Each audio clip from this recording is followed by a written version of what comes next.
Generally speaking, you can ask somebody 4 questions. If they respond in the negative to 2 of them, odds are they're in serious mental health trouble. So the first question is, do you have a job? It's not about employment or income. It's more getting to the root of whether or not the person has a sense of purpose, even if it's a very basic sense of purpose.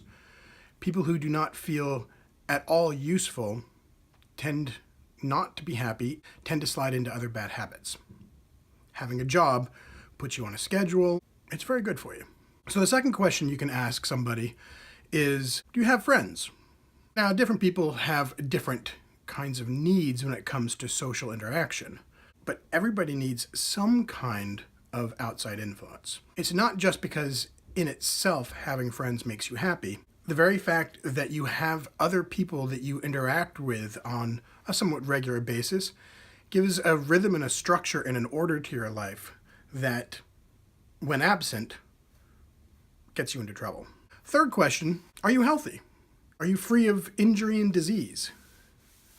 Injury and disease both disrupt order and rhythm. It can interfere with activities with friends, with jobs, and have a direct impact on people's happiness.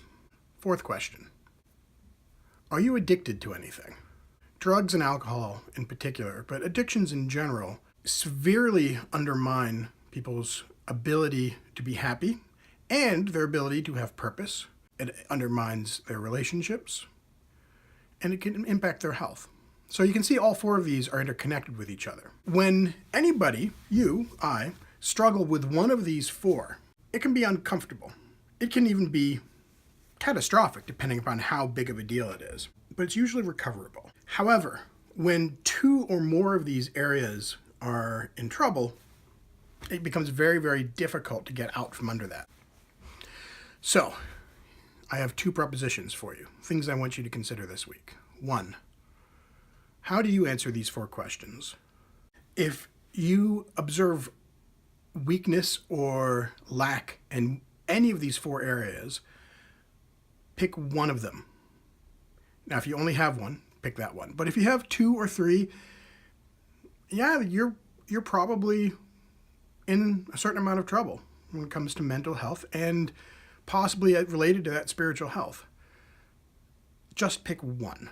Pick one of those areas and ask yourself, what is one single change right now, today? Let me back that up. Not change. What is one single step or act that I am willing to take today before the sun goes down? It could be very, very small. It could be, I'm going to send an email to that person that I used to do things with, just to see how they're doing. I'm going to choose something purposeful to do today. I may not have a job, but I'm going to get something accomplished, even if it's very small. If you're suffering in the area of health, well, it may just be simple as, I'm going to go to bed early tonight. I'm finally going to go see a doctor. If you're struggling with addiction, this is the hardest one to deal with.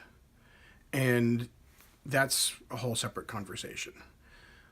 But even there, if there is a single thing you can do to step against where that addiction is pulling you, take that step.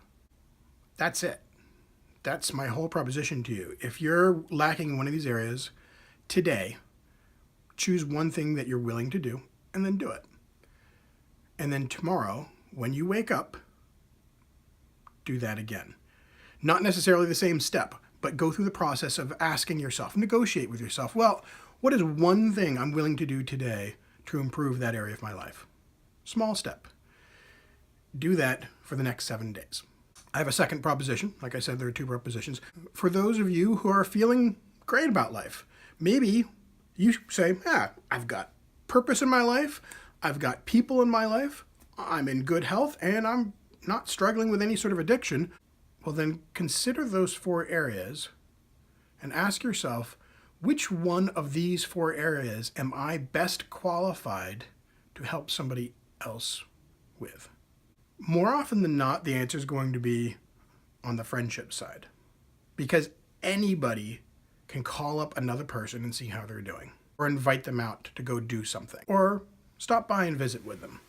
That doesn't take any special skill. If you have skills, knowledges, or experiences, however, that can help you find somebody a job, improve their health, or help them take a step towards freedom from addiction, then by all means, use those skills, use those experiences. But whatever your circumstance, if you are in a place of health right now, please choose one way that you can improve the health and happiness of another person.